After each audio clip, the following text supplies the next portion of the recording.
नमस्कार दोस्तों, सक्षम क्लासेस के अंदर आपका हार्दिक स्वागत है। मित्रों, हम बात कर रहे थे यूरोप महाद्वीप से संबंधित महत्वपूर्ण प्रश्नों के बारे में, जो वीडियो मेंस की दृष्टि से वेरी इंपॉर्टेंट है।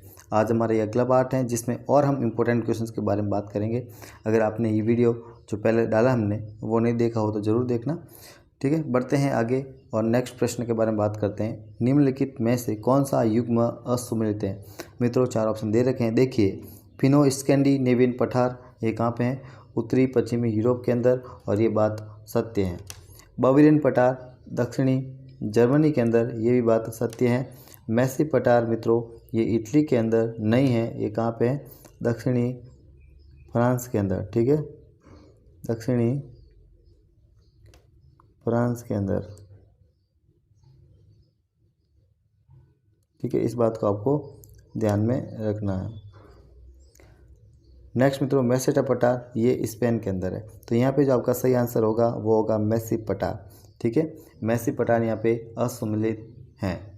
नेक्स्ट इनके बारे में थोड़ी सी जानकारी प्राप्त कर लेते हैं मित्रों, ये विश्व के पुराने भूभागों में से एक है। कौन? फिनो स्कैंडिनेवियन पठार। इस कारण ये शील्ड का उदाहरण है, ठीक है, शील्ड का उदाहरण है। इस बात को आपको ध्यान में रखना है, ठीक है, एग्जाम में पूछ सकते हैं ये। नेक्स्ट है बावेरियन पठार, एक दक्षिणी जर्मनी के अंदर स्थित है। मित्रों, इसके बारे में थोड़ी सी बात देख लेते हैं। इस पठार के दक्षिणी भाग के अंदर एक झील स्थित है। उस झील का नाम है, जो मैंने कल पढ़ाया था आपको, कॉन्स्टांस झील, ठीक है।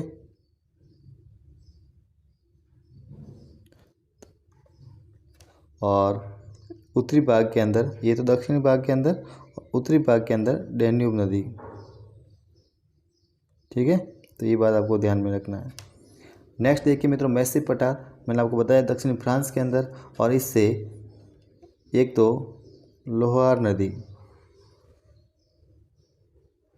ठीक है, और एक सी नदी, इनका उद्गम होता है, ठीक है। ये बात पे आपको ध्यान में रखना है। मैसेटा पठार के बारे में बात करूँ तो मित्रों, ये एक ज्वालामुखी पठार है। कौन सा? मैसेटा पठार, ज्वालामुखी पठार, ठीक है। तो ये बात आपको ध्यान में रखनी है। मैसेटा पठार ज्वालामुखी पठार है, और इसे मित्रों आइबेरियन पठार भी कहते हैं। इसको भी ध्यान रखना, आइबेरियन पठार भी इसको कहते हैं, ठीक है। और मित्रों, इसी पठार से, कौन सा? मैसेटा पठार, और इसी पठार से एक नदी का उद्गम होता है। उस नदी का नाम है टैगस नदी। कौन सी? टैगस नदी का उद्गम भी मैसेटा पठार से होता है। ये बात भी आपको ध्यान में रखना है। बढ़ते हैं अगले क्वेश्चन के बारे में। अगला क्वेश्चन आपके सामने ये रहा। पुर्तगाल की राजधानी लिस्बन किस नदी के किनारे अवस्थित है? पुर्तगाल की राजधानी किस नदी के किनारे स्थित है? तो आपको बताना है। सही आंसर होगा टैगस नदी। कौन सी? टैगस नदी। इसका जो उद्गम होता है मित्रों, वो केंद्रीय कार्डिलेरा से होता है, ठीक है, केंद्रीय कार्डिलेरा।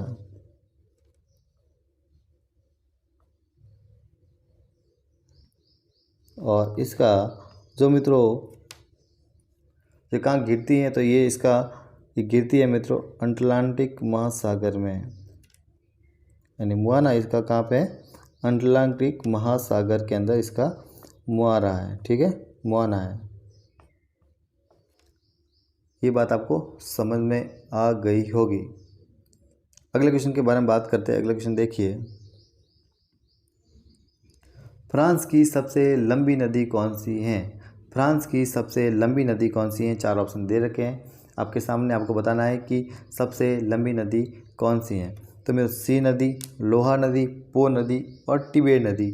यहाँ पे जो आपका सही आंसर होगा वो है मित्रों लोहा नदी। फ्रांस की सबसे लंबी नदी लोहा नदी। अभी मैंने जस्ट आपको बताया था इसका जो मतलब ये कहाँ, इसका उद्गम स्थान कहाँ है वो बताया था, अभी जस्ट आपको पता होगा, ठीक है मित्रों। तो मैंने बताया था आपको मैसिप के पठार से, ठीक है। ये कहाँ से निकलती है? मैसिप के पठार से।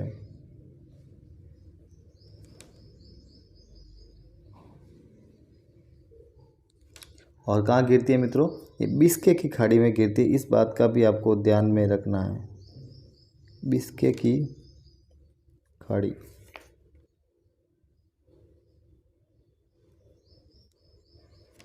ठीक है। उद्गम मैक्सिको के पठार से और बिस्के की खाड़ी के अंदर ये गिरती हैं। ये फ्रांस की सबसे लंबी नदी है, ये फ्रांस की सबसे लंबी नदी है। सी नदी भी मैंने बताया मित्रों, ये भी अपने कहाँ से निकलती है, ये भी मैक्सिको के पठार से निकलती है, ठीक है।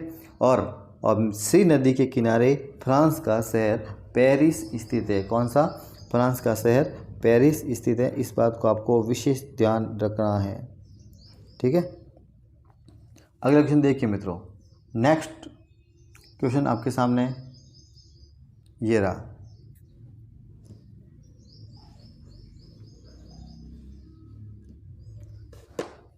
निम्नलिखित को सुमेलित कीजिए। एक तरफ नदी दी हुई है, दूसरे तरफ उनके मतलब किनारे जो स्थान है वो दिया हुआ है।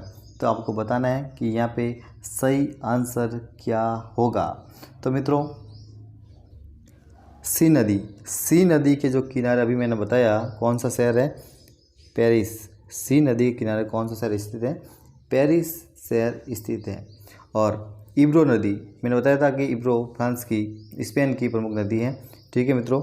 और इब्रो नदी के जो किनारे स्थित है मित्रों, स्पेन का प्रमुख शहर जारागोजा। मित्रों जारगोजा नहीं है, जारागोजा, ठीक है, जारागोजा। नेक्स्ट है मित्रों डैन्यूब नदी। और डैन्यूब नदी के जो किनारे स्थित है वो शहर है मित्रों कौन सा? वियना शहर स्थित है। नेक्स्ट है विस्तूना नदी और इस नदी के किनारे वारसा शहर स्थित है। तो ये मित्रों यहाँ पे आपका जो सही आंसर हुआ कौन सा हुआ? ए नंबर। एक नंबर आपका सही आंसर हो गया। 3 1 2 4, ठीक है। नेक्स्ट अगले क्वेश्चन के बारे में बात कर लेते हैं, ठीक है।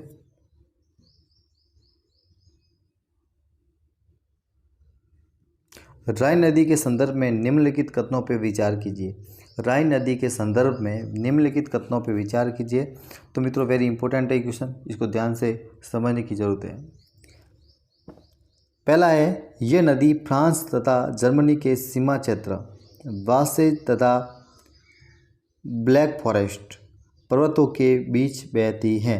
तो मित्रों ये कथन एकदम सत्य है, ठीक है, ये कथन एकदम सत्य है। ये नदी फ्रांस तथा जर्मनी के सीमा क्षेत्र वासेज यानी वॉस्लेज तथा ब्लैक फॉरेस्टों के मध्य बहती हैं, ठीक है।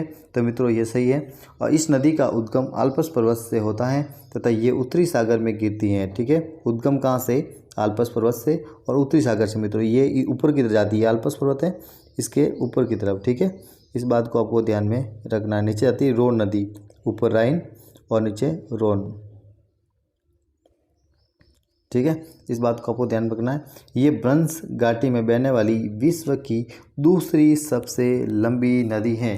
ब्रंस घाटी में बहने वाली विश्व की दूसरी सबसे लंबी नदी है। तो मित्रों ये कथन गलत है। ये विश्व की सबसे लंबी नदी है जो ब्रंस घाटी के अंदर बहती है, ठीक है। ब्रंस घाटी में बहने वाली विश्व की सबसे लंबी, ठीक है, विश्व की सबसे लंबी नदी है कौन सी? वो है राइन नदी, ठीक है। तो ये बात आपको ध्यान में रखना है। कुछ एक और इम्पोर्टेंट जो बातें हैं वो आपको मैं बता देता हूँ राइन नदी के बारे में। मित्रों राइन नदी की जो सहायक नदी है उसका नाम है रूर। क्या नाम है? रूर नदी इसकी सहायक नदी है। और जर्मनी की ये रूर नदी है जो कोयले के भंडार के लिए विख्यात है, ठीक है। किसके लिए? कोयले के भंडार के लिए विख्यात है। इस बात को आपको विशेष ध्यान में रखना है, ठीक है।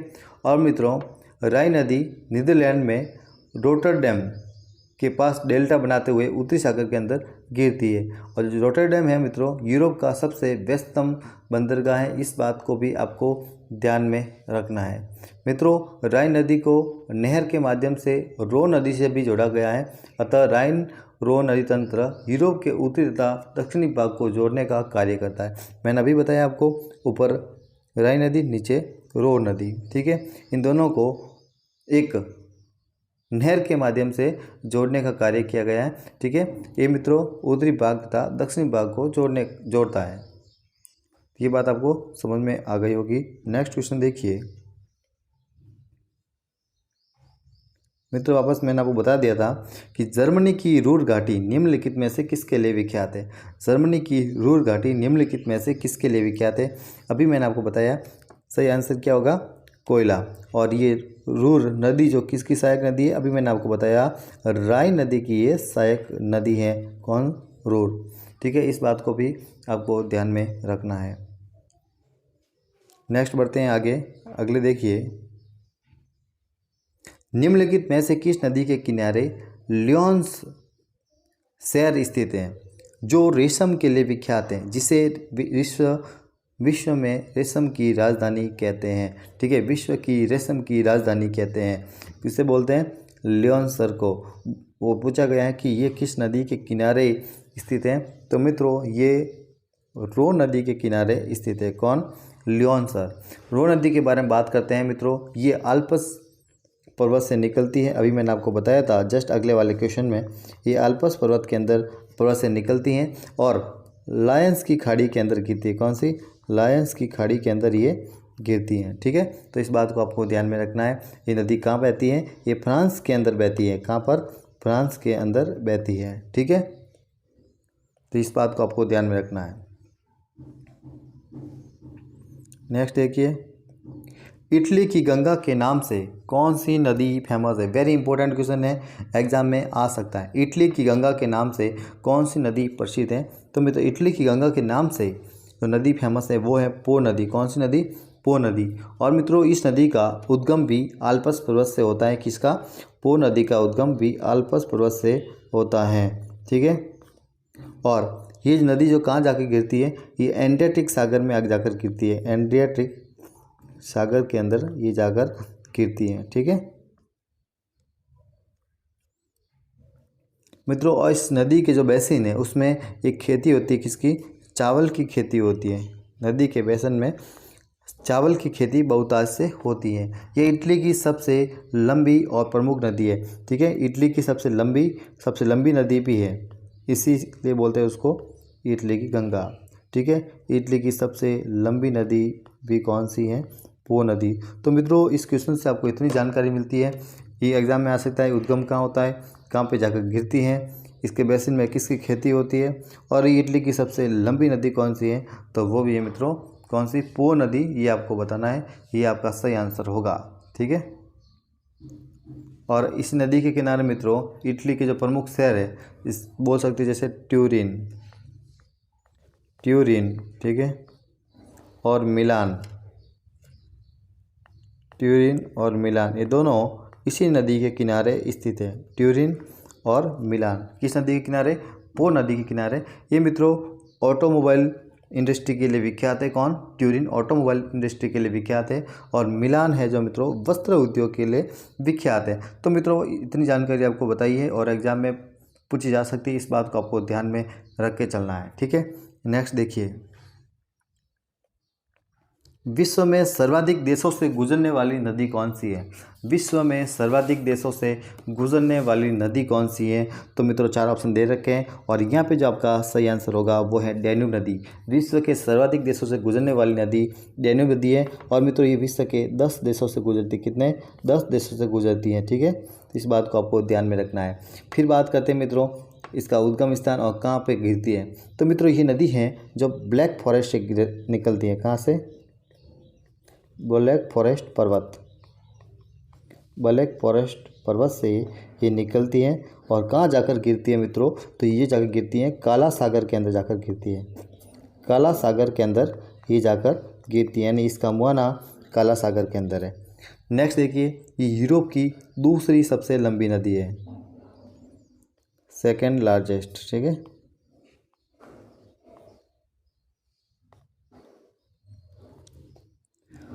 तो इस बात को आपको ध्यान में रखना है।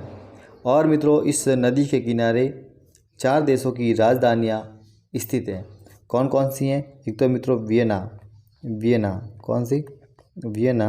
और ये किसकी राजधानी है, ये ऑस्ट्रिया की राजधानी है। वियना ऑस्ट्रिया की राजधानी है। दूसरा देखिए ब्रातिस्लावा।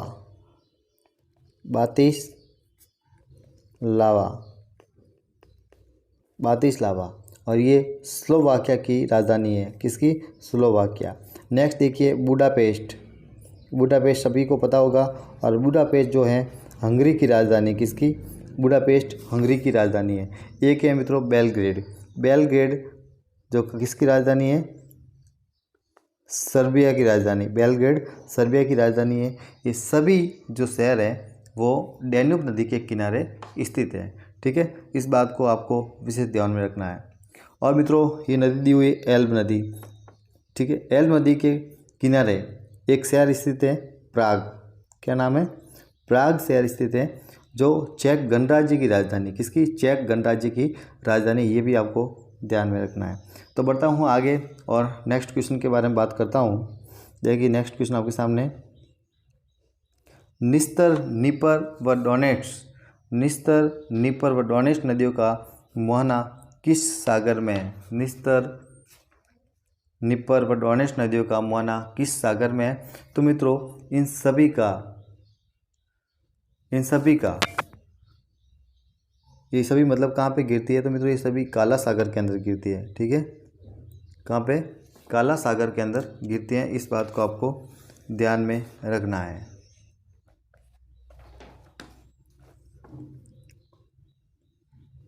नेक्स्ट देखिए,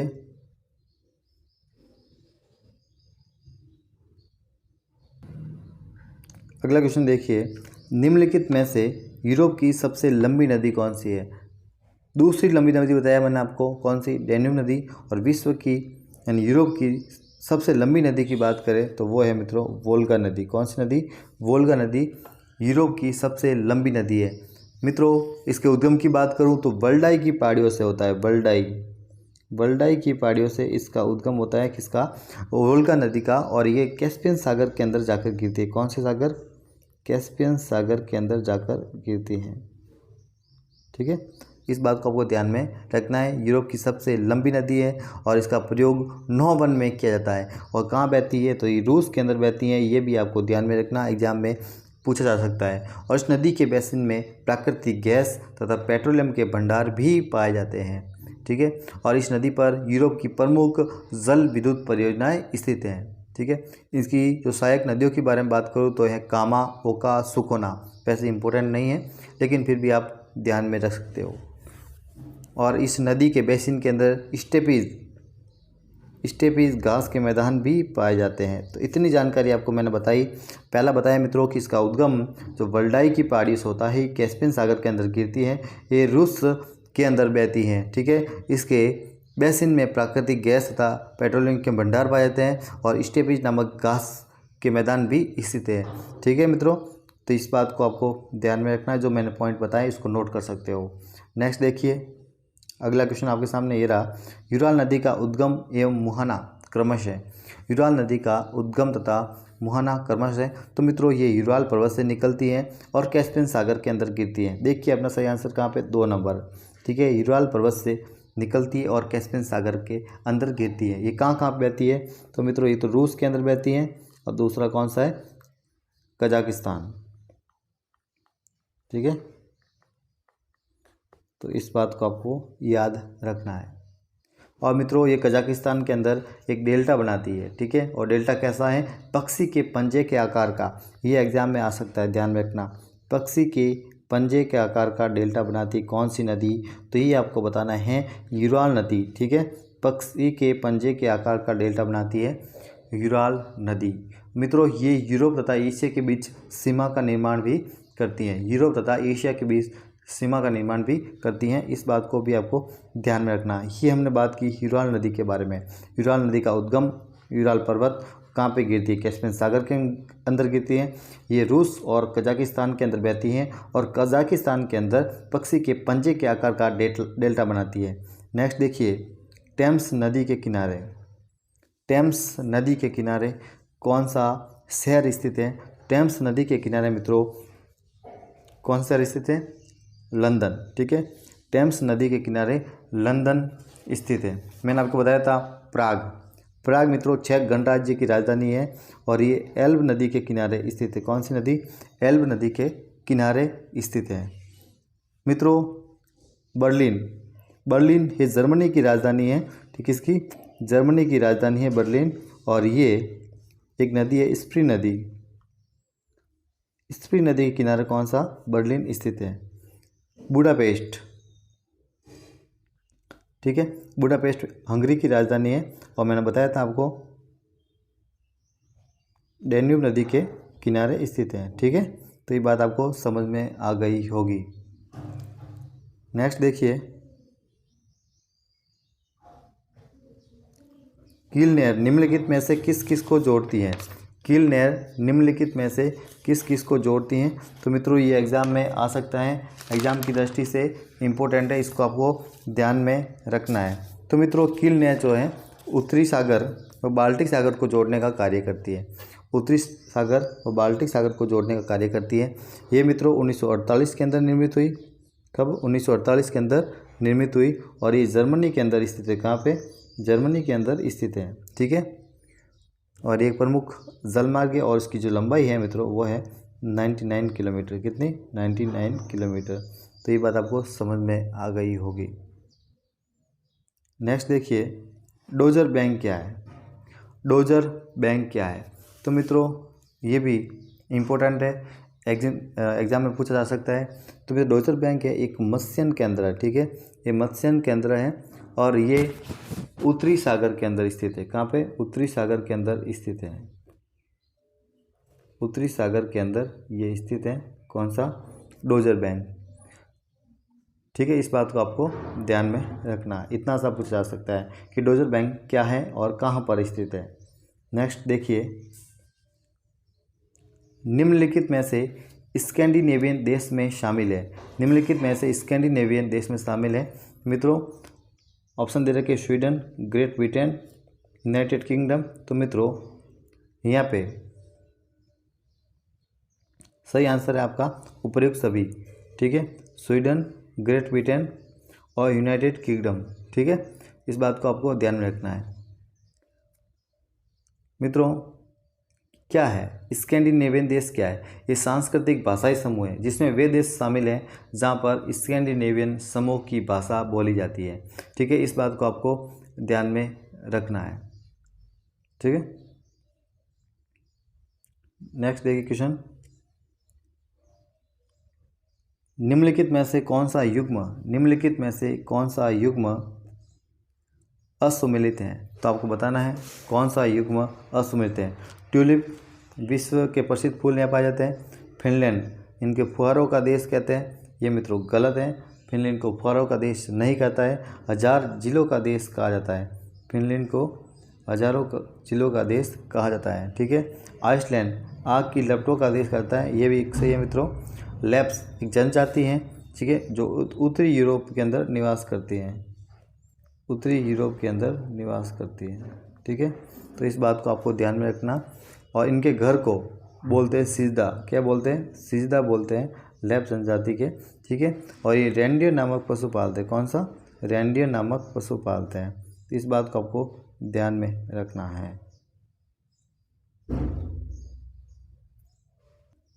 एक मिनट मित्रों, जो लास्ट 23 नंबर क्वेश्चन देखा था हमने, इसमें देखिए, इसमें आपको थोड़ा सा गलत दे रखा है। इसमें देखना, निम्नलिखित में से स्कैंडिनेवियन देशों में शामिल है। तो ये ग्रेट ब्रिटेन इनको काटिए। यहाँ पे जो है नॉर्वे और डेनमार्क। ठीक है, मैं कंफ्यूज हो गया था, मैं क्या गलत लिखा हुआ लग रहा था। ठीक है, ये गलत है, नॉर्वे और डेनमार्क। अब होगा उपयुक्त सभी। ठीक है, तो स्कैंडिनेवियन देश में शामिल है स्वीडन, नॉर्वे और डेनमार्क। ठीक है, यहाँ पे आपका ये सही आंसर होगा उपयुक्त सभी। धन्यवाद मित्रों, हमने बात की यूरोप महाद्वीप से संबंधित महत्वपूर्ण प्रश्नों के बारे में। इसको देखिए, ठीक है, और अपने चैनल को सब्सक्राइब जरूर कीजिए। धन्यवाद।